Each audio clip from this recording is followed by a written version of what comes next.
Hi everyone, Limor is here. I wanted to talk to you today about persuasion. And this is a topic that tech leaders really struggle with, and even more so, women tech leaders. And today I had a pleasure coaching a very strong tech leader. She's a woman, and she's trying to influence a change in her engineering organization. And she's failing.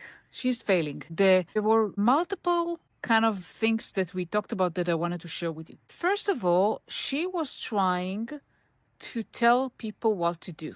Now, it all came with good intentions. She is very experienced and she has a lot of opinions and strategies that she thinks can be helpful for change management, for creating a less chaotic environment, more predictable, improve the quality of the products, the predictability of deliveries, and time to market. All good intentions, and she has a lot of experience, so she's not what she's doing. But when telling engineering teams what to do, she faced resistance because people don't like to be told what to do. And because it makes them feel, maybe less good about themselves. They want to think that they have a say in the game. And that just created a lot of resistance. So we talked about, first of all, framing the overall goals. What are the main KPIs that her organization needs to meet in 2024? And thinking about, first, what do you all agree on, rather than the different things that you don't agree on. So I frame her to think about how can you first start a conversation with what you all agreed on. With the high-level KPIs, how do you know that you're successful? How do you measure success? How do you monitor it? First, aligning on those. And when you have this alignment discussion, make sure that you don't tell people those are the KPIs or those are the dashboards we're going to have and this is how we should do it,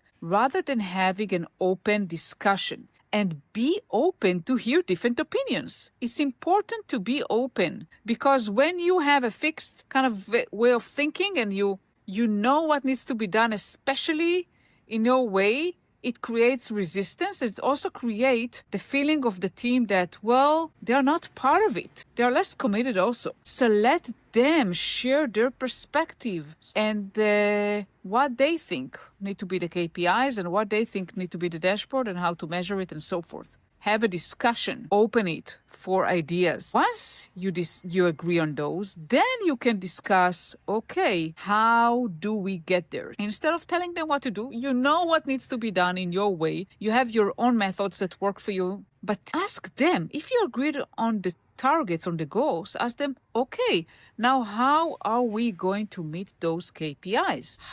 What do you suggest that we do? Once they provide suggestions, you can have a discussion and they will be much more likely to commit to something that they came up with, that they think is a good idea than what you tell them to do. Obviously, you can challenge them if they say something that maybe you disagree with or you're not sure it's a good idea. Try to challenge. Ask questions instead of telling them you are wrong.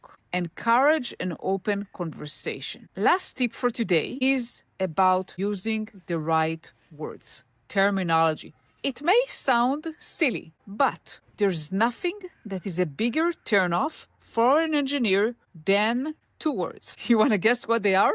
I'll tell you. Process and planning. No one likes processes. At least I didn't like processes. No one likes planning. I suggested a different approach. So instead of using the word planning or process and all that create a lot of resistance, maybe use terminologies that engineers like to talk about and agree that are important. Design. How do we design the engineering work in a way that will allow us to meet the KPIs? When you use the word design, everyone agrees that there need to be a design. No one just goes and writes code without designing it.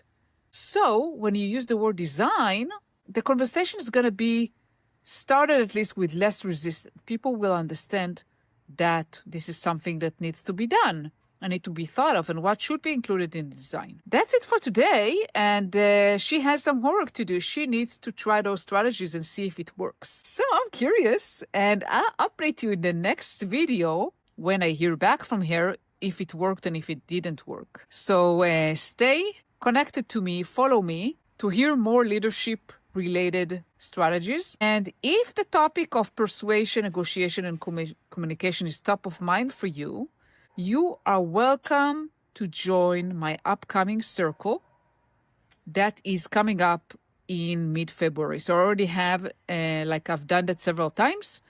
I'm now in the middle of the second cohort, and there's going to be a third one soon. So sign up and I'll see you there.